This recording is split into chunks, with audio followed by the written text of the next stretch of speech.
শুনে রাখো, ওই ব্যক্তি যে ব্যক্তি বের হয়ে গেছে তার জান এবং মাল নিয়ে, ওমালিহি ফালাম ইয়ারজি মিন নাফসিহি যালিকা বিশাইইন, এবং সে জিহাদ করতে করতে শহীদ হয়ে গেছে, তার জান চলে গেছে, তার মাল চলে গেছে, সে আর ফিরে আসে নাই, এই ব্যক্তির আমল আল্লাহর কাছে প্রিয় জিলহজ মাসের চেয়েও অধিক। কিন্তু জিলহজের এই 10 তারিখের আমল যারা জিহাদ করেছে ফিরে এসেছে, এদের এই আমলের চেয়েও আল্লাহ সুবহানাহু ওয়া তাআলার কাছে জিলহজের প্রথম 10 তারিখের 10 দিনের আমল আল্লাহর কাছে বেশি প্রিয়। সুবহানাহু ওয়া তাআলার ভালোবাসা অর্জন করা, আল্লাহ সুবহানাহু ওয়া তাআলার কাছে মর্যাদাপূর্ণ হওয়া, আল্লাহ সুবহানাহু ওয়া তাআলার সন্তুষ্টি লাভ করা, যত আমল রয়েছে সব আমলের ভিতরে খয়রু আমাল, উত্তম আমল হচ্ছে যে ফি আশরিল আযহা, আযহার 10 দিন, আযহা মানে ঈদুল আযহার মাসের 10 দিন, যুলহজ মাসের প্রথম দশক, প্রথম 10 দিনের আমল আল্লাহ সুবহানাহু ওয়া তাআলা কে সন্তুষ্টি করার গুরুত্বপূর্ণ দিন সমূহের মধ্যে উত্তম দিন যদি থাকে, দুনিয়ার দিন সমূহের ভিতরে উত্তম দিবস যদি থাকে, দুনিয়ার দিবসগুলোর ভিতরে উত্তম দিবস যদি থাকে, সেই দিবসটাই হচ্ছে ইয়াউমুল আশার তথা জিলহজ মাসের প্রথম 10 দিন। সুবহানাল্লাহ। له ومن يضلله فلا هادي له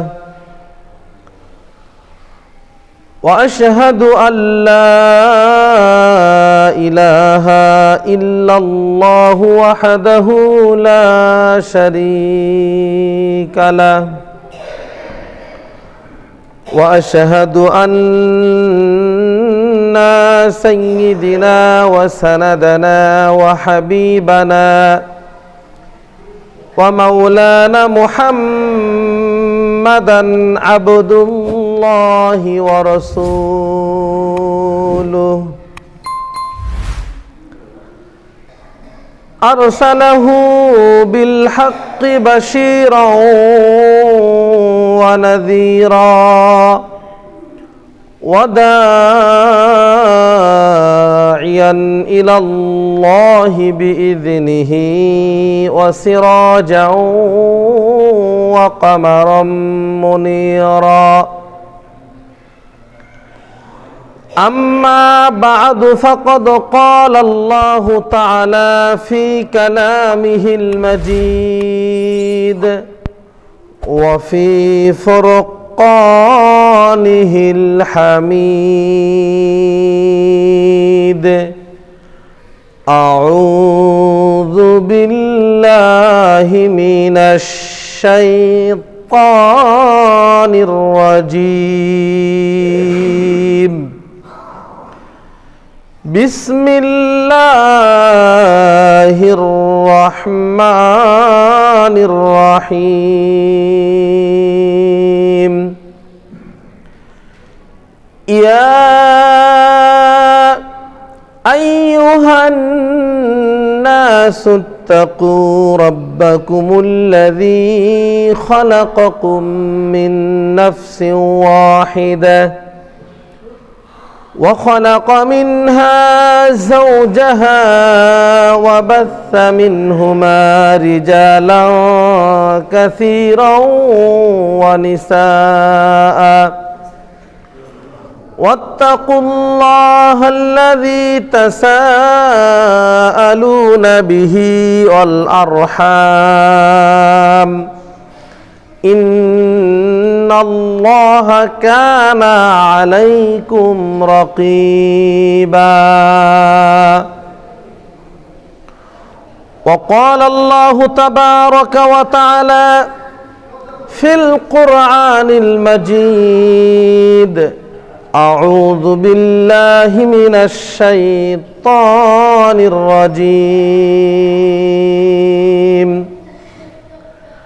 فصل لربك وانحر وقال الله تبارك وتعالى في القرآن المجيد أعوذ بالله من الشيطان الرجيم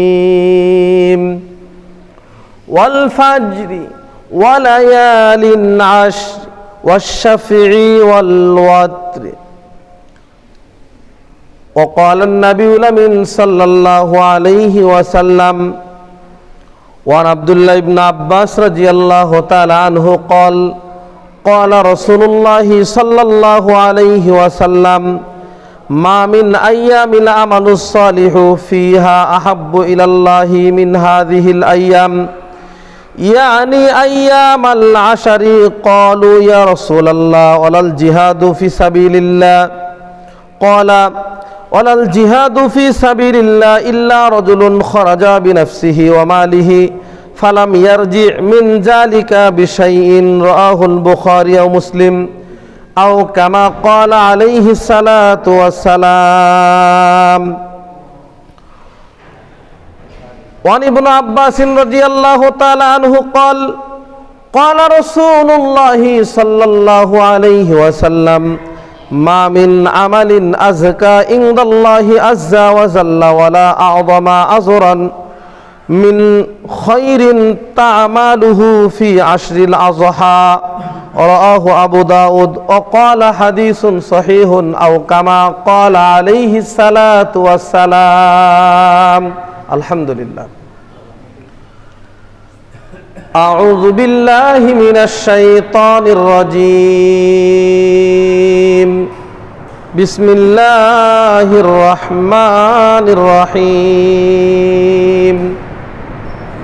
قاف والقرآن المجيد بل عجبوا أن جاءهم منذر منهم فقال الكافرون هذا شيء عجيب أإذا متنا وكنا ترابا ذلك رجع بعيد إلى آخر سورة. আলহামদুলিল্লাহ, সমস্ত প্রশংসা, সেপ্তসানা, আরাধনা, দোয়া, ইবাদাত, বন্দেগী একমাত্র কেবলমাত্র শুধুমাত্র এক মহান আল্লাহ সুবহানাহু ওয়া তাআলার জন্য, যে মহান আল্লাহ সুবহানাহু ওয়া তাআলা আমাদেরকে অনেক মানুষের মধ্য থেকে চয়ন করে, নির্বাচন করে, ভালোবেসে, মহাব্বত করে পৃথিবীর সবচেয়ে উৎকৃষ্ট, সম্মানিত, দামি জায়গা মসজিদে এসে ইবাদত করাকে কেন্দ্র করে একত্রিত হওয়ার তৌফিক এবং সুযোগ দান করেছেন, করলেন। এজন্য শুকরিয়া তানে সকলেই অন্তরের অন্তরস্থল থেকে মোহাব্বতের সঙ্গে বলি আলহামদুলিল্লাহ। অগণিত দরুদ ও সালাম বর্ষিত হোক প্রিয় নবী, বিশ্ব নবী, আখিরি নবী, ইহ পরকালের নবী, নবী আহমদ, নবী মুহাম্মাদুর রাসূলুল্লাহ সাল্লাল্লাহু আলাইহি ওয়াসাল্লামের প্রতি। আল্লাহুম্মা সাল্লি আলাইহি আল্লাহুম্মা বারিক আলাইহি। ঐতিহ্যবাহী পারোয়ারা কেন্দ্রীয় জামে মসজিদের সম্মানিত সুপ্রিয় মুসল্লিবৃন্দ, পর্দার অন্তর আলালে দোতলায় অবস্থানরতা মা ও ভগ্নীগণ, দূর দূরান্তর থেকে আগত সমাগত সম্মানিত মুসল্লিবৃন্দ, আমি আপনাদের সামনে পবিত্র কোরআনুল কারীম থেকে পরপর কয়েকটি আয়াতে কারিমা পাঠ করেছি। বিশ্ব নবী মুহাম্মদুর রাসূলুল্লাহ সাল্লাল্লাহু আলাইহি ওয়াসাল্লামের অগণিত অসংখ্য মুখ নিঃসৃত বাণী থেকে ছোট্ট কয়েকটি হাদিসে কারিমা পাঠ করেছি। মহান আল্লাহ সুবহানাহু ওয়া তাআলা যদি আমাকে তৌফিক দান করেন, উক্ত আয়াত এবং হাদিসকে কেন্দ্র করে আজকে জুমার সংক্ষিপ্ত আলোচনা যথাসময়ে শেষ করার চেষ্টা করব ইনশাআল্লাহ। ওমা তৌফিক ইল্লা বিল্লাহ, আলাইহি তাওয়াক্কালতু ওয়া ইলাইহি উনীব। সম্মানিত প্রিয় মুসল্লিয়ান ইকরাম, আজকে যে বিষয়ে আলোচনা করার ইচ্ছা পোষণ করেছি তা হচ্ছে জিলহজ মাসের আমল এবং ফজিলত। মহান আল্লাহ রব্বুল আলামিন গণনার দিক দিয়ে 12টি মাস নাজিল করেছেন। এই 12টি মাস গণনার দিক দিয়ে নাজিলকৃত, এটা আল্লাহ সুবহানাহু ওয়া তাআলার পক্ষ থেকে। মহান আল্লাহ সুবহানাহু ওয়া তাআলা 12টা মাস নাজিল করেছেন। এই 12টি মাসের সর্বশেষ মাস, আরবি দিয়ে সর্বশেষ মাস হচ্ছে জুলহজ মাস বা জিলহজ মাস।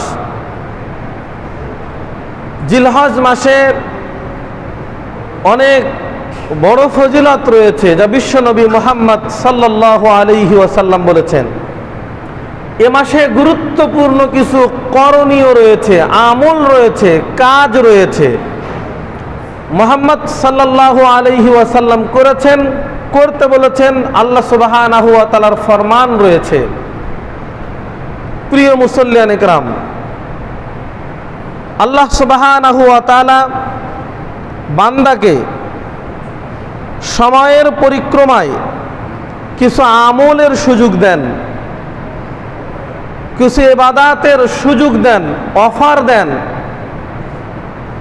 কয়েকদিন, কয়েক ঘন্টা, কিছু সময়, নির্দিষ্ট কিছু সময়সীমার ভিতরে বান্দা যদি কিছু আমল করে, কিছু ইবাদাত করে, কাজ করে, তা অন্য মাসের তুলনায়, অন্য দিনের তুলনায়, অন্য সময়ের তুলনায় গুরুত্বপূর্ণ এবং ফজিলতপূর্ণ ধারাবাহিকতায় আল্লাহ রাব্বুল আলামিন জিলহজ মাসের প্রথম দশকের কিছু গুরুত্বপূর্ণ আমল দিয়েছেন, কাজ দিয়েছেন।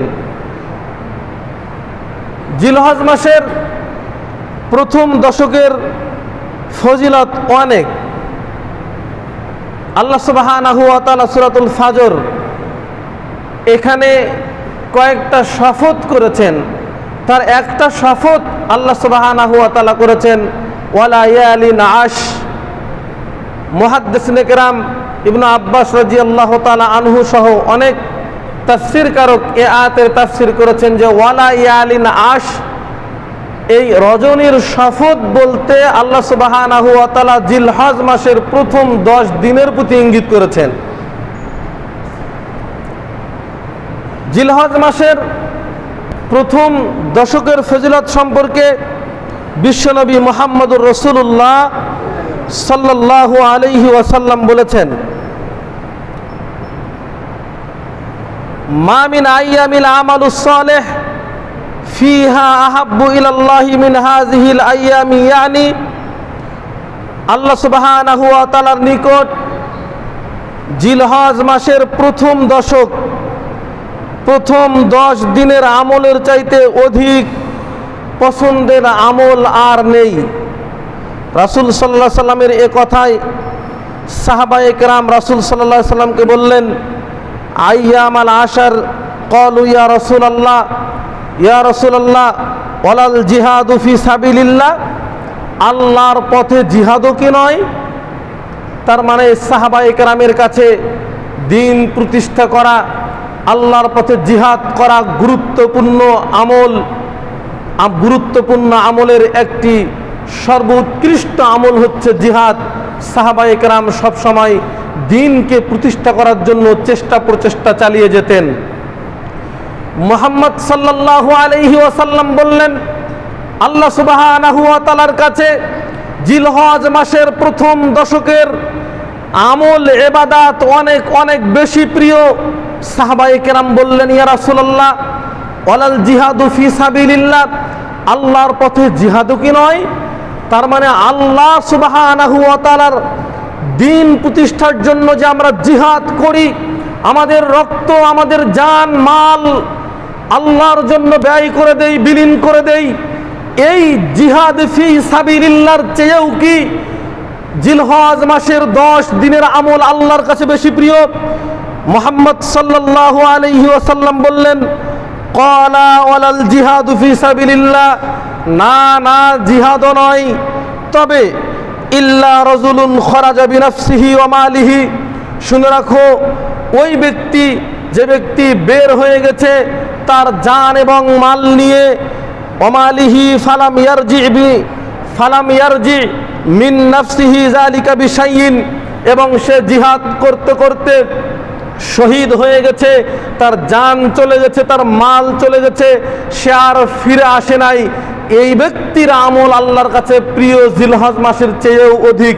কিন্তু জিলহজের এই 10 তারিখের আমল যারা জিহাদ করেছে ফিরে এসেছে, এদের এই আমলের চেয়েও আল্লাহ সুবহানাহু ওয়া তাআলার কাছে জিলহজের প্রথম 10 তারিখের 10 দিনের আমল আল্লাহর কাছে বেশি প্রিয়। সুবহানাল্লাহ। আপনি জিহাদকে নিয়ে একটু ভাবেন। আমরা ওই যে ফটকাবাজি আতশবাজি যে করে, ফটকার সাউন্ড পেলেই আমরা ভয়ে দরদর করে কাঁপি। আর সাহাবায়ে কেরাম তাদের কত তেজি ইমান, বলিষ্ঠ ইমান, রাসূলের সঙ্গে জিহাদে যেতেন, জান মালের কোনো পরোয়া করতেন না। আমরা দান করতে চাই না 2, 4, 5, 10 টাকা, অনেক সময় যদিও দান করি তো সর্বনিকৃষ্ট, যেটা আর চলে না, বাজারে নেয় না, দোকানে চলে না, যেটা আর চলাতে পারি না ওইটা দিয়ে দেই। অথবা পকেটের ভিতরে ওই যে 2 টাকি 5 টাকি খুচরা টাকা কিছু ছিল, এরকম করে দান করে দেয়। আলাদাভাবে দান করার নিয়তে 10 টাকা 50 টাকা 100 টাকা যে নিয়ে আসবো, এমনভাবে আমরা করি না। আমাদের ইমান আর সাহাবাদের ইমান কত দূরত্ব এবং পার্থক্য। তো আল্লাহ সুবহানাহু ওয়া তাআলার কাছে জিহাদ করতে গিয়ে ফিরে আসা এমন সাহাবী, এমন লোকদের আমলের চেয়েও আল্লাহ সুবহানাহু ওয়া তাআলার কাছে বেশি ভালো আমল হচ্ছে জিলহজ মাসের প্রথম 10 দিনের আমল। প্রিয় মুসল্লিয়ান কেরাম, রাসূল সাল্লাল্লাহু আলাইহি ওয়াসাল্লাম আরো বলেন, ইবনে আব্বাস রাদিয়াল্লাহু তাআলা আনহু থেকে বর্ণিত, তিনি বলেন বিশ্বনবী মুহাম্মদ সাল্লাল্লাহু আলাইহি ওয়াসাল্লাম বলেছেন, মা মিন আমালিন আযকা ইনদাল্লাহি আজ্জা ওয়া জাল্লা, যে সমস্ত আমল করে আল্লাহর সন্তুষ্টি লাভ করা যায়, মা আমিলা আমিলান আযকা ইনদাল্লাহি আজ্জা ওয়া জাল্লা ওয়ালা আযমা আজরাম মিন খায়রিন তা'মালুহু ফি আশরিল আযহা, যে আমলগুলো করে আল্লাহর সন্তুষ্টি লাভ করা যায় এবং সর্বোত্তম মর্যাদার অধিকারী হওয়া যায়, সেই সমস্ত আমলের ভিতরে গুরুত্বপূর্ণ একটা আমল হচ্ছে খয়রান তা'মালুহু ফি আশরিল আযহা, যুলহজ মাসের 10 দিনের আমল। সুবহানাল্লাহ। আল্লাহ সুবহানাহু ওয়া তাআলার ভালোবাসা অর্জন করা, আল্লাহ সুবহানাহু ওয়া তাআলার কাছে মর্যাদাপূর্ণ হওয়া, আল্লাহ সুবহানাহু ওয়া তাআলার সন্তুষ্টি লাভ করা, যত আমল রয়েছে সব আমলের ভিতরে খয়রু আমাল, উত্তম আমল হচ্ছে যে ফি আশরিল আযহা, আযহার 10 দিন। আযহা মানে ঈদুল আযহার মাসের 10 দিন, যুলহজ মাসের প্রথম দশক, প্রথম 10 দিনের আমল আল্লাহ সুবহানাহু ওয়া তাআলা কে সন্তুষ্টি করার গুরুত্বপূর্ণ একটা আমল। পরিবর্তন হতেই হবে, পরিবর্তন আসবেই। আমাদের অন্যান্য দিনের চেয়ে জিলহজ মাসের প্রথম দশকের যেই চলাফেরা, অন্যান্য মাসে অন্যান্য দিনের চলাফেরা একটু ডিফারেন্স তো হবেই, একটু পার্থক্য হবেই, করতেই হবে, চেষ্টা করতেই হবে। হেলায় ঠেলায় আর সময় অতিবাহিত করার সময় নেই। প্রিয় উপস্থিতি, বিশ্বনবী মুহাম্মদ সাল্লাল্লাহু আলাইহি ওয়াসাল্লাম জিলহজের প্রথম 10 দিনের কথা এভাবে আরো বলেছেন। রাসূল সাল্লাল্লাহু আলাইহি ওয়াসাল্লাম বলেছেন, আফজালু আইয়ামিদ দুনিয়া আইয়ামিল আশার, দুনিয়ার দিন সমূহের মধ্যে উত্তম দিন যদি থাকে, দুনিয়ার দিন সমূহের ভিতরে উত্তম দিবস যদি থাকে, দুনিয়ার দিবসগুলোর ভিতরে উত্তম দিবস যদি থাকে, সেই দিবসটাই হচ্ছে ইয়াউমুল আশার তথা জিলহজ মাসের প্রথম 10 দিন। সুবহানাল্লাহ। কেন এত ফজিলত? কেন এত ফজিলত? কেন এত গুরুত্ব জিলহজ মাসের প্রথম দশক? ফজিলতের বর্ণনাগুলো বিশ্বনবী মুহাম্মদ সাল্লাল্লাহু আলাইহি ওয়াসাল্লাম বলেছেন, যা আমরা ধারাবাহিকতায় বলার চেষ্টা করব ইনশাআল্লাহ। জিলহজ মাসের প্রথম 10 দিন ইসলামের যে 5টি বুনিয়াদ বা 5টি স্তম্ভ রয়েছে, তার একটি স্তম্ভ, তার একটি বুনিয়াদ হচ্ছে হজ পালন করা। এই হজ হচ্ছে জিলহজ মাসের প্রথম দশকে রয়েছে। সুবহানাল্লাহ। হজ করতে গিয়ে কিছু আমল রয়েছে, হজ করতে গিয়ে কিছু করণীয় রয়েছে। যতগুলো করণীয় রয়েছে, গুরুত্বপূর্ণ করণীয় আমল, এর ভিতরে উত্তম আমল হচ্ছে যে আল্লাহর জন্য, আল্লাহর রাস্তায় নিজের সবচেয়ে প্রিয় বস্তুটা কুরবানি করে দেওয়া। এটা জিলহজ মাসে রয়েছে। আল্লাহ সুবহানাহু ওয়া তাআলা যত মানুষকে ক্ষমা করে দেন সেই দিন, সেই একটি দিন হচ্ছে আরাফার দিন। আরাফার দিনে আল্লাহ সুবহানাহু ওয়া তাআলা অনেক মানুষকে ক্ষমা করে দেন, যে অন্য কোনো দিবস, দিন, মাসে আল্লাহ রাব্বুল আলামিন ক্ষমা করেন না। প্রিয় উপস্থিতি, আরাফার মাঠ হচ্ছে এমন একটা মাঠ, এমন একটা দিবস, যেই দিবস, যেই মাঠকে স্মরণ করে মানুষ কিয়ামতকে স্মরণ করতে পারে। যেই দিন আল্লাহ সুবহানাহু ওয়া তাআলা রূহগুলোকে একত্রিত করেছিলেন, সমাবেত করেছিলেন, আর বলেছিলেন আলাস্তু বিরাব্বিকুম, আমি কি তোমাদের প্রভু নই, আমি কি তোমাদের রব নই? সেই দিন সমস্বরে আমরা একত্রিতভাবে বলেছিলাম ক্বালু বালা, হে আপনি আমাদের প্রতিপালক, আপনি আমাদের রব, আপনি আমাদের প্রতিপালক। প্রিয় উপস্থিতি, ওই দিন জমায়েত সমাবেত হওয়ার একটি দিন হচ্ছে আরাফার দিন। এটা হচ্ছে জিলহজ মাসের প্রথম দশক। সম্মানিত প্রিয় উপস্থিতি, এই জিলহজ মাসের প্রথম দশকের কিছু আমল রয়েছে, ফজিলত যতটুকু আকারে শুনলাম। আল্লাহ সুবহানাহু ওয়া তাআলা এর উপরে বিশ্বাস স্থাপন করার মন মানসিকতা আল্লাহ আমাদেরকে দান করুক, আল্লাহুম্মা আমিন। প্রিয় উপস্থিতি, জিলহজ মাসের গুরুত্বপূর্ণ আমল হচ্ছে, এই জিলহজ মাস যখন চলে আসবে, প্রথম থেকেই শুরু করে নিয়ে এই মাসে বেশি বেশি করে তাকবীর, তাহমিদ, তাসবিহ, তাহলিল, জিকির, আজগার বেশি বেশি করে পাঠ করা, জিকির আজগার বেশি বেশি করে পাঠ করা। এ সম্পর্কে বিশ্বনবী মুহাম্মদ রাসূলুল্লাহ সাল্লাল্লাহু আলাইহি ওয়াসাল্লাম বলেছেন, আন ইবনু ওমর আনিন নবী সাল্লাল্লাহু আলাইহি ওয়াসাল্লাম, ওমর রাদিয়াল্লাহু তাআলা আনহু থেকে বর্ণিত, তিনি বলেন রাসূল সাল্লাল্লাহু আলাইহি ওয়াসাল্লাম বলেছেন, ক্বালা মা মিন আইয়ামিন আযমা ইনদাল্লাহি ওয়ালা আহাব্বু ইলাইহি মিন আমালি ফিহিন্না মিন হাযিহি। রাসূল সাল্লাল্লাহু আলাইহি ওয়াসাল্লাম বলেন, এই দিবসসমূহ আল্লাহ সুবহানাহু ওয়া তাআলার নিকট অধিক মর্যাদাপূর্ণ। এই 10 দিনের মধ্যে সম্পাদিত যে আমলগুলো রয়েছে, রাসূল সাল্লাল্লাহু আলাইহি ওয়াসাল্লাম বলেন, আইয়ামিল আশারি ফাকসিরু ফিহিন্না মিন তাহলিলি, এই 10 দিনের ভিতরে তোমরা বেশি করে তাহলিল করো, তাকবীর পাঠ করো। আর তাকবীরি, রাসূল সাল্লাল্লাহু আলাইহি ওয়াসাল্লাম বলেছেন, এই 10 দিনে বেশি বেশি করে তোমরা তাহমিদ পাঠ করো, আল্লাহ সুবহানাহু ওয়া তাআলার প্রশংসা পাঠ করো।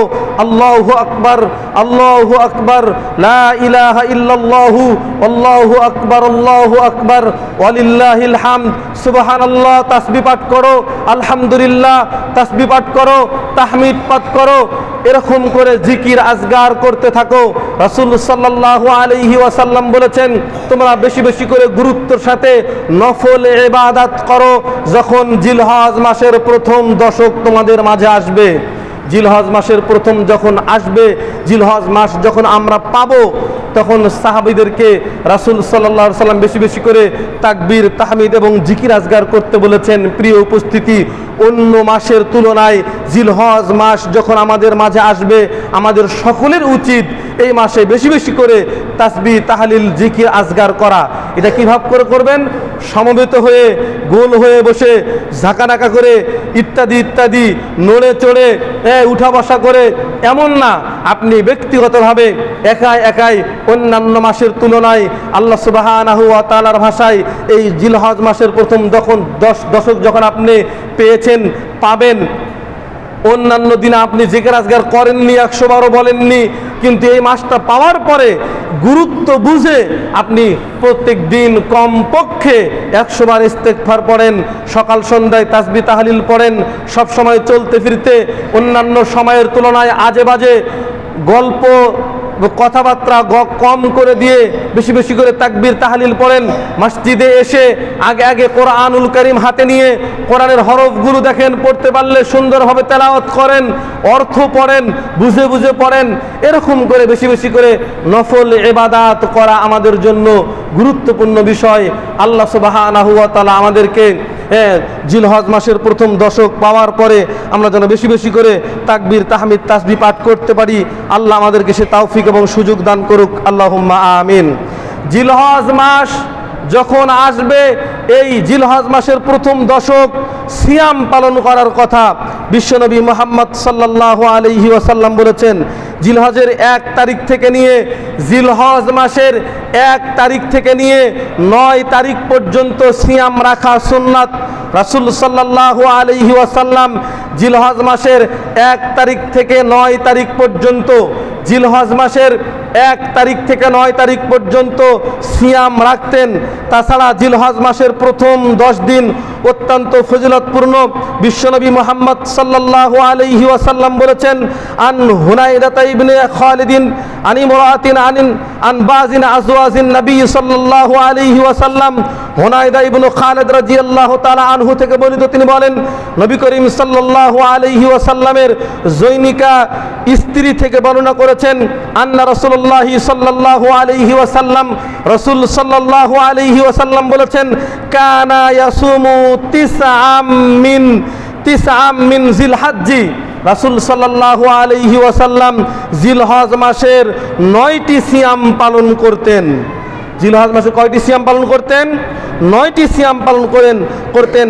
নাসাইর হাদিস, রাসূল সাল্লাল্লাহু আলাইহি ওয়াসাল্লাম বলেছেন, 2417 নম্বর হাদিস।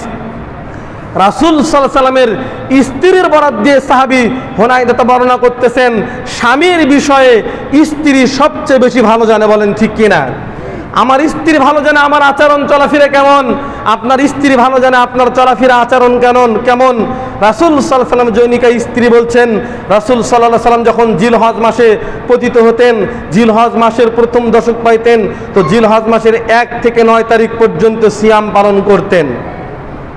প্রিয় উপস্থিতি, রাসূল সাল্লাল্লাহু আলাইহি ওয়াসাল্লাম জিলহজ মাসের গুরুত্বপূর্ণ আর একটি ফজিলত বর্ণনা করেছেন, তা হচ্ছে আরাফার দিন। আরাফার দিনের সিয়াম, বিশেষ করে হাজিরা যেই দিন আরাফার ময়দানে উপস্থিত হবে, ওই দিন আরাফার মাঠের বাহিরে, আরাফার এরিয়ার বাহিরে, আরাফার মাঠে যারা অবস্থান করতেছে তারা ছাড়া বাহিরে যারা থাকবে তারা সিয়াম পালন করবে। ক্বালা রাসূলুল্লাহ সাল্লাল্লাহু আলাইহি ওয়াসাল্লাম, রাসূল সাল্লাল্লাহু আলাইহি ওয়াসাল্লাম বলেছেন, সিয়ামু ইয়াউমি আরাফাতা আহতাসিবু আলাল্লাহি আন ইউকাফিরা সানাতাল্লাতি ক্বাবলাহু ওয়া সানাতাল্লাতি বাদাহু।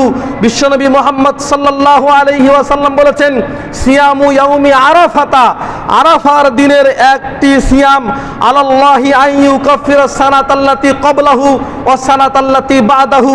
আশা করা যায় আল্লাহ সুবহানাহু ওয়া তাআলার কাছে আমি আশা করছি আরাফার দিনের একটি সিয়াম, আরাফার দিনের একটি সিয়াম আল্লাহ সুবহানাহু ওয়া তাআলার কাছে আমি আশা করছি বান্দার বিগত পিছনের 1 বছর, সামনের 1 বছর সগীরা গুনাহগুলোর কাফফারা হিসাবে গণ্য হয়ে যায়। সুবহানাল্লাহ, 1 বছর অতিবাহিত হয়ে গেছে ওইটা, আর সামনে 1 বছর, 2 বছরের সগীরা পাপগুলো আল্লাহ সুবহানাহু ওয়া তাআলার কাছে কাফফারা ক্ষমাযোগ্য হয়ে যায় আরাফার দিনের একটি সিয়াম। এটা হচ্ছে জিলহজ মাসের প্রথম দশকের ভিতরে। প্রিয় উপস্থিতি, এরপরে গুরুত্বপূর্ণ হচ্ছে যে বিষয়টা আমরা আলোচনা করেছিলাম গত সপ্তাহে, যে আল্লাহ রাব্বুল আলামিন বলেছেন, ওয়ালিল্লাহি আলান নাসি হিজ্জুল বাইতি মান ইসতাতা ইলাইহি সাবিলা, যে তোমরা আল্লাহ সুবহানাহু ওয়া তাআলার নির্দেশ, তোমরা হজ করো যদি আল্লাহ সুবহানাহু ওয়া তাআলার বিধান। এটা হজ ফরজ ইবাদত, এই হজ ফরজ ইবাদতটা জিলহজ মাসের প্রথম দশকের ভিতরেই, জিলহজ মাসের 8 তারিখ থেকে শুরু হয়ে যায় হজের কার্যক্রম, ধারাবাহিকভাবে চলতে থাকে। এই জিলহজ মাসের গুরুত্ব অনেক অত্যাধিক। প্রিয় উপস্থিতি, বিশ্বনবী মুহাম্মদ সাল্লাল্লাহু আলাইহি ওয়াসাল্লামকে জিজ্ঞেস করা হয়েছিল, আন আবি হুরায়রা রাদিয়াল্লাহু তাআলা আনহু ক্বালা রাসূলুল্লাহ সাল্লাল্লাহু আলাইহি ওয়াসাল্লাম, সুইলা আইয়ুল আমালি আফজালু। ইয়া রাসূলুল্লাহ, রাসূল সাল্লাল্লাহু আলাইহি ওয়াসাল্লাম জিজ্ঞেস করেছে, ইয়া রাসূলুল্লাহ, আল্লাহ সুবহানাহু ওয়া তাআলার কাছে আফজালু আমাল, উত্তম আমল কোনটি? ফাকালা রাসূলুল্লাহ সাল্লাল্লাহু আলাইহি ওয়াসাল্লাম, রাসূল সাল্লাল্লাহু আলাইহি ওয়াসাল্লাম বলেছেন, আল ঈমানু বিল্লাহ, আল্লাহর উপরে একনিষ্ঠ ঈমান আনায়ন করা, আল্লাহ রাব্বুল আলামিনের উপরে শিরক মুক্ত ঈমান তাওহীদ যুক্ত ঈমান আনয়ন করা হচ্ছে সবচেয়ে গুরুত্বপূর্ণ আমল। এরপর জিজ্ঞেস করা হলো এরপর কি? অকাল রাসূলুল্লাহ সাল্লাল্লাহু আলাইহি সাল্লাম কিলা সুম্মা, ইয়া রাসূলুল্লাহ এরপর কোনো কিছু আছে কি? ক্বালা রাসূলুল্লাহ সাল্লাল্লাহু আলাইহি সাল্লাম বললেন, রাসূল সাল্লাল্লাহু আলাইহি সাল্লাম বললেন, ক্বালাল জিহাদু ফি সাবিলিল্লাহ, আল্লাহর পথে জিহাদ করা, আল্লাহর প্রতি ঈমান আনয়ন করার পর দ্বিতীয় উত্তম আমল, আফজালুল আমল হচ্ছে আল্লাহর পথে জিহাদ করা। কিলা সুম্মা মান, ইয়া রাসূলুল্লাহ এরপর উত্তম কোন আমল আছে কি যা আল্লাহ সুবহানাহু ওয়া তাআলা ভালোবাসেন? রাসূল সাল্লাল্লাহু আলাইহি ওয়াসাল্লাম বলেছিলেন, হ্যাঁ আছে।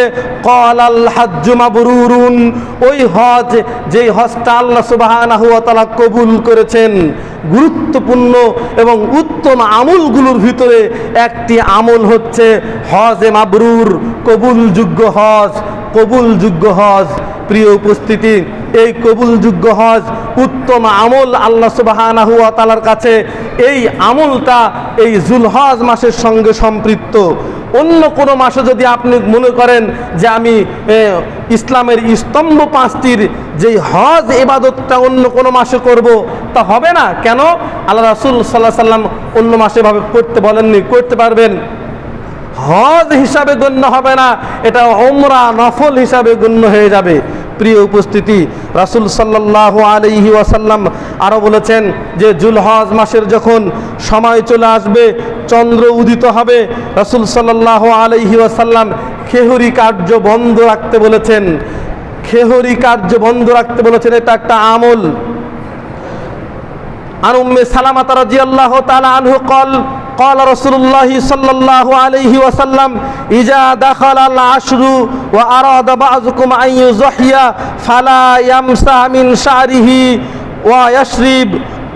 ويشري شيئا وفي رواية قال يأخذ شعرا ولا يلتقيا زفرا وفي رواية من رأى هلال ذي الحج وأراد أن يضحي فلا يأخذ من شعره ولا ظفره رواه مسلم আবু দাউদ ওয়াকালা হাদিসুন সাহিহুন। রাসূল সাল্লাল্লাহু আলাইহি ওয়াসাল্লাম বলেছেন, যখন জিলহজ মাসের প্রথম 10 তারিখ শুরু হয়ে যায়, তোমাদের মধ্যে কেউ যেন যারা কুরবানি করার ইরাদা করে, নিয়ত করে কুরবানি করবে, তারা যেন তাদের নখ এবং চুল কাটা বিরত রাখে। অন্য রিওয়ায়াতে এসেছে রাসূল সাল্লাল্লাহু আলাইহি সাল্লাম বললেন, শরীরের কোনো অংশ যেন কাটার জন্য স্পর্শও না করে। কেটে ফেলবেন কোনো অঙ্গ, আপনি কুরবানি দেওয়ার ইরাদা করেছেন, তো কোনো অঙ্গ কোনো কিছু কেটে ফেলবেন, শরীরের কোনো কিছু কেটে ফেলা তো দূরের কথা, স্পর্শ লা ইয়ামসাহ, স্পর্শ করা থেকে রাসূল সাল্লাল্লাহু আলাইহি ওয়াসাল্লাম নিষেধ করেছেন। এরপরে অফি রিওয়ায়াতিন মান রাআ হিলালিন, কেউ যদি নতুন চাঁদ দেখে জিলহজ মাসের, ওয়া আরাদা আন ইউযাহিয়া, এবং ইরাদা করে কুরবানি করার, ফালা তাআখুয মিন শারিহি ওয়ালা মিন আজফারিহি, সে যেন তার চুল এবং নখ ছাঁটাই না করে। এটা কুরবানি দেওয়ার যারা ইরাদা করবে তারা। এছাড়া যারা কুরবানি দিবে না তাদের জন্য কি, তারা কি কাটবে? বিশ্বনবী মুহাম্মদ সাল্লাল্লাহু আলাইহি ওয়াসাল্লামের হাদিসের ব্যাখ্যায় ইবনে আব্বাস রাদিয়াল্লাহু তাআলা আনহু থেকে বর্ণিত, তিনি বলেছেন যে রাসূল সাল্লাল্লাহু আলাইহি ওয়াসাল্লাম কোনো বান্দা যদি, ইবনে আব্বাস রাদিয়াল্লাহু তাআলা কওল, তিনি বলেন, কোনো বান্দা যদি আল্লাহকে রাজি খুশি করার জন্য খেহুরি কার্য বন্ধ রাখে, কুরবানি দিতে পারবে না, কুরবানি দেওয়ার ইরাদা করেনি, তো খেহুরি কার্য বন্ধ রেখেছে, কুরবানির দিনে কুরবানি হওয়ার পর যদি তার খেহুরি কার্যগুলো করে ফেলে, রাসূল সাল্লাল্লাহু আলাইহি ওয়াসাল্লামের সাহাবী ইবনে আব্বাস বলেন যে আল্লাহ সুবহানাহু ওয়া তাআলা চাহে তো কুরবানি করার সমতুল্য নেকি আল্লাহ দিতে পারেন। সুবহানাল্লাহ। আল্লাহর কাছে কি নেকির অভাব আছে? না। নিয়তটা যদি খালেস হয়, ইখলাসের সহিত যদি বিশুদ্ধ নিয়তের মাধ্যমে আমরা এটা করতে পারি, আমার কুরবানি দেওয়ার সামর্থ্য নাই, আমি এবছর কুরবানি দিচ্ছি না, কিন্তু জিলহজ মাসের চাঁদ উদিত হলো, নতুন চাঁদ দেখার পর আমার খেহুরি কার্যই বন্ধ রাখবো। আর আমরা কি করি? এটা আরো নতুন, আমরা রাসূলের হাদিসের বিপরীত, আমরা বিপরীতভাবে চলার চেষ্টা করি। ঈদের মাঠে যাওয়ার আগে স্মার্ট হয়ে যেতে হবে, এজন্য দাড়ি সেভ করে, আঙ্গুল নখ কেটে ইত্যাদি একদম পরিষ্কার হয়ে স্মার্ট হয়ে ঈদের মাঠে চলে যায়। রাসূল বললেন, নিষেধ করলেন কাটতে, আর আমরা কেটে যাই, ইত্যাদি ইত্যাদি। আল্লাহ সুবহানাহু ওয়া তাআলা আমাদেরকে এই আমলগুলো, জিলহজ মাসে আমলগুলো পালন করার তৌফিক, মন মানসিকতার সুযোগ দান করুক, আল্লাহুম্মা আমিন। গুরুত্বপূর্ণ জিলহজ মাসের আরেকটি আমল, তা হচ্ছে কুরবানি করা। রাসূল সাল্লাল্লাহু আলাইহি ওয়াসাল্লামকে উদ্দেশ্য করে আল্লাহ সুবহানাহু ওয়া তাআলা বলেছেন সূরাতুল কাউসারের ভিতরে, ফাসাল্লি লিরাব্বিকা ওয়ানহার, তোমরা সালাত আদায় করো এবং কুরবানি করো, আল্লাহর জন্য সালাত আদায় করো এবং কুরবানি করো। তথা এই হাদিস আয়াতটিতে দুইভাবে ব্যাখ্যা করা হয়েছে। একটি হচ্ছে ঈদের সালাত আদায় করার পরে কুরবানি করতে হবে। কেউ যদি ঈদের সালাত আদায়ের আগে কুরবানি করে, তার কুরবানি হিসাবে কবুল হবে না। কুরবানি করতে হবে, এই সুন্নাত আদায় হবে তখন, সালাতের পরে কুরবানি করলে। প্রিয় উপস্থিতি, আরেকটা বিষয়, তা হচ্ছে আমরা অনেক সময় ফরজ সালাতকে গুরুত্ব দেই না, কিন্তু এই সুন্নাত নফল ওয়াজিবাতকে অনেক গুরুত্ব দিয়ে থাকি, ইত্যাদি ইত্যাদি, যে কুরবানি দিতেই হবে। এমনকি গ্রামীণ ব্যাংক আর ব্রাক থেকে যদি সুদের উপরে মাসের কিস্তি নিয়ে হয়, তবুও কুরবানি দিতে হবে। কেন? কুরবানি না দিলে মানুষ খারাপ বলবে, কুরবানি না দিলে মেয়ের জামাই বলবে কি, উকিল জামাই বলবে কি। এইবার নতুন উকিল বাপ হয়েছি আমি, এই বছর নতুন উকিল বাপ, যদি কুরবানি না দিয়ে উকিল মেয়েকে না দিতে পারি, সম্মান থাকবে না। গ্রামীণ ব্যাংক হোক, সুদ হোক, আর লাখে 30,000 হোক, কুরবানি দিতে হবে। কুরবানি দেওয়া এত বাধ্যতামূলক নয়। সাহাবায়ে কেরাম, ওমর রাদিয়াল্লাহু তাআলা আনহু, আব্বাস সহ প্রমুখ কিছু সাহাবী কুরবানি দেওয়ার সামর্থ্য থাকা অবস্থাও দেননি, বিরত রেখেছেন। আপনি এটাকে এত গুরুত্ব দিচ্ছেন কেন? 7 দিনের সন্তানের আকিকা দেননি গুরুত্ব মনে করে, কিন্তু কুরবানি ঠিকই দিচ্ছেন। হালাল হোক আর হারাম হোক, অর্থ কোথা থেকে আসছে আসুক, কিন্তু কুরবানি দিতে হবে। এক। দ্বিতীয়ত, এই কুরবানি নিয়ে যে একটা প্রতিযোগিতা, এই প্রতিযোগিতা আসলে ইবাদত কবুল হবে না আমাদের। হাবিল এবং কাবিলের যে কুরবানি কবুল হয়েছিল না, তার উদ্দেশ্যটা কি হয়েছিল? আল্লাহ সুবহানাহু ওয়া তাআলা বলেন, ওমা ইয়াতাকাব্বালুল্লাহু মিনাল মুত্তাকিন, আল্লাহ সুবহানাহু ওয়া তাআলা মুত্তাকি ছাড়া কারো কুরবানি কবুল করেন না। আমাদের কি ওই তাকওয়া আছে? আমরা কি সেই মুত্তাকি হতে পেরেছি? আমরা প্রতিযোগিতা করি, অমুক কিনেছে 80,000, আমারটা 1,20,000, অমুক 1,20,000, আমারটা 1,50,000, হেরটা কত কেজি মাংস হবে, আমারটা কত কেজি মাংস হবে, ইত্যাদি। এই মাপ যোগ গণাগণি নিয়ে আমাদের কুরবানি হয়। কুরবানির প্রতিযোগিতা করতেছি, আমাদের ভিতরে আমলের হাসানা, উত্তম আমলের প্রতিযোগিতা নাই। আমাদের ভিতরে রাসূল সাল্লাল্লাহু আলাইহি সাল্লামের দেওয়া সুন্নাহ মোতাবেক ওই প্রতিযোগিতা নাই। আল্লাহ সুবহানাহু ওয়া তাআলা বলছেন, লা ইয়ানাল্লাহু লুহুমুহা দিমাউহা ওয়ালাকিন ইয়ানালুহুত তাকওয়া মিনকুম। সূরাতুল আনআমের ভিতরে আল্লাহ সুবহানাহু ওয়া তাআলা বলছেন যে আমি তোমাদের রক্ত চাই না, আমি তোমাদের মাংস চাই না, হাড় হাড্ডি মঞ্জা চাই না, আমি চাই তোমাদের তাকওয়া। আল্লাহ কি চান? তাকওয়া দেখতে চান। হাবিল আর কাবিলের ওই যুগের ওই সিস্টেম যদি থাকতো যে আসমান থেকে আগুন আসবে, যার কুরবানি কবুল হয়েছে তারটা পুড়ে ছারখার হয়ে যাবে, আর যারটা কবুল হয়নি, তাহলে দেখা যেত আমাদের এলাকায়, সমাজের, আমাদের দেশীয় কুরবানির অবস্থাটা কি। এটা করেননি, একদিকে ভালো করেছেন। আল্লাহ সুবহানাহু ওয়া তাআলা সবচেয়ে ভালো জানেন, আলা কুল্লি শাইইন কাদির। প্রিয় উপস্থিতি, উদাত্ত আহ্বান জানাচ্ছি আপনাদেরকে, কুরবানি নিয়ে প্রতিযোগিতা নয়। আমার মনের ভিতরে কি আছে, আছেই। আমার অন্তরের খবর জানে কে? আল্লাহ সুবহানাহু ওয়া তাআলা। এজন্য অহংকার নয়, গর্ব নয়, প্রতিযোগিতা নয়, হিংসা বিদ্বেষ নয়। আমার সাধ্য অনুযায়ী আমি কুরবানি দেব। গরু কেন দিচ্ছেন? রাসূল সাল্লাল্লাহু আলাইহি ওয়াসাল্লাম মদিনার 10 বছরে যতদিন কুরবানি দিয়েছেন, ছাগল দিয়েছেন। আমরা কেন দেই? ছাগল দেই না, গরু গোশত কম হবে। এখানেই নিয়তটা একটু দুর্বল। ছাগল প্রতি মন মানসিকতা নাই কেন? ও কটা গোশত হবে ছাগল কুরবানি দিয়ে? গরু দিচ্ছে, আবার ছাগলও দিচ্ছে, গোশত বেশি হবে। আবার নতুন ফ্রিজ কিনতে হবে ঈদের আগে, কারণ এবার গরুটা বড়, গতবার শরিকানা দিচ্ছি, এবার একাই দিচ্ছে, তো একটা ফ্রিজ লাগবে, ইত্যাদি ইত্যাদি। মন মানসিকতা পরিবর্তন করতে হবে। ইবাদত করার আগে, আমল করার আগে মানসিক পরিবর্তন করতে হবে। তাছাড়া আমল আল্লাহ সুবহানাহু ওয়া তাআলার দরবারে কবুল হবে। আর আপনি যদি চান যে দুনিয়া বেটাই চলবে, সমস্যা নাই, তো 2 চোখ বন্ধ হয়ে গেলে, শ্বাস বন্ধ হয়ে গেলে এর ফয়সালা আল্লাহ রাব্বুল আলামিন করবেন। এজন্য দুনিয়াতে আমলের প্রতিযোগিতা করো, দুনিয়াতে আমলের প্রতিযোগিতা করো। আমল নিয়ে অন্যর মাধ্যমে এই সিস্টেমে প্রতিযোগিতা করো না। মন মানসিকতা পরিবর্তন করি, নিয়তকে পরিবর্তন করি, নিয়ত চেঞ্জ করে ফেলি। আল্লাহ সুবহানাহু ওয়া তাআলা এরকম সুযোগ, মন মানসিকতা, তৌফিক আমাদেরকে দান করুক, আল্লাহুম্মা আমিন। অনেকেই কুরবানি কিনছেন, কুরবানি জায়েজ হবে না স্পষ্ট 4টি দোষ থাকলে। 1, যদি স্পষ্ট কানা হয়। 2, যদি স্পষ্ট খোঁড়া হয়। 3, যদি স্পষ্ট রোগী হয়। 4, স্পষ্ট যদি দেখা যাচ্ছে যে জীর্ণ শীর্ণ একদম দুর্বল। এরকম 4টি স্পষ্ট জিনিস থাকলে কুরবানি হবে না। কুরবানি দেওয়ার জন্য গুরুত্বপূর্ণ বিষয় মুসান্না, দাঁত শর্ত। দাঁত আমরা অনেক সময় দাঁতে নাই, গরু হৃষ্টপুষ্ট শিং আছে, তো শিং শর্ত নয়। মনে রাখবেন, শিং শর্ত নয়। অনেক গরু আছে শিং নাই। অনেক বিদেশি অনেক গরু আছে না, ফিজিয়ান না কি কি জানি গরুগুলো বলে, সামনের দিকে দেখলে মনে হয় যে ছোট বাছুর, কিন্তু অনেক ঘনিষ্ঠ বলিষ্ঠ, শিং নাই। শিং শর্ত রাসূল সাল্লাল্লাহু আলাইহি ওয়াসাল্লাম দেননি। রাসূল শর্ত দিয়েছেন মুসান্না। মুসান্না দাঁত, দুধে দাঁত পড়ে আলাদা দাঁত গজিয়েছে কিনা এটাকে প্রাধান্য দিবেন। কান কাটা লেজ কাটা দেখবেন, কানা কিনা দেখবেন, খোঁড়া কিনা দেখবেন, দেখে শুনে নিয়ে আসবেন। তবে আপনি ভালো কিনে নিয়ে এসেছেন, আসার পরে গাড়ি থেকে নামতে গিয়ে হঠাৎ করে পায়ে একটু ব্যথা পেয়ে খোঁড়াচ্ছে, এটা তো কোনো ত্রুটি নেই। আপনি কিনেছেন ত্রুটিযুক্ত, এটা ত্রুটিযুক্ত, ত্রুটিমুক্ত। আপনি কিনেছেন, ক্রয় করেছেন ত্রুটিমুক্ত, এটা হচ্ছে বিষয়, সবচেয়ে বড় বিষয়, সবচেয়ে বড় বিষয়। এবং শেষ কথা হচ্ছে আল্লাহ সুবহানাহু ওয়া তাআলা মানুষের নিয়ত দেখেন। লা ইয়ানজুরুল্লাহ, আল্লাহ দেখেন না তার পোশাক কিরকম, তার চেহারা কিরকম। আল্লাহ সুবহানাহু ওয়া তাআলা বলেন উনজুর ইলা তাকওয়া কুলুবুকুম। আল্লাহ রাব্বুল আলামিন অন্তর দেখেন। এজন্য আমাদের অন্তরটাকে ফ্রেশ করতে হবে, পরিষ্কার করতে হবে। প্রত্যেকটা ইবাদত যেন রিয়া মুক্ত হয়, অহংকার মুক্ত হয়, শিরক মুক্ত হয়, বেদাত মুক্ত হয়। আল্লাহ আমাদের ইবাদতগুলো, আমলগুলো কবুল করুক। আল্লাহুম্মা আমিন। বারাকাল্লাহু লানা ওয়া লাকুম।